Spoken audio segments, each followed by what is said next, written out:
Hi everyone, welcome back to another 1-minute tutorial. Today let's briefly talk about CSS properties. Now, CSS properties are basically just styling instructions that define the appearance of HTML elements on a web page. Each property has a specific purpose and you can control various aspects of each of these. So for example, our property in this case is color and the value is blue.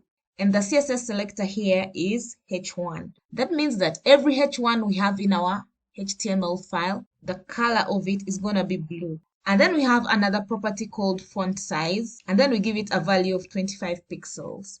That means that every H1 that we have in our HTML file, its font size is going to be 25 pixels. Same applies to font weight. Now, font weight has got very many values you can choose in terms of numbers, or you can just put bold, normal, or light, or inherit, whatever. There's so many values in here that you can choose from. For the font weight, it basically adjusts the thickness of the text characters. Then we have other properties like margin, which controls the space outside the element.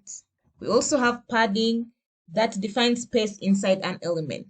We have background color. This gives a background to the particular element.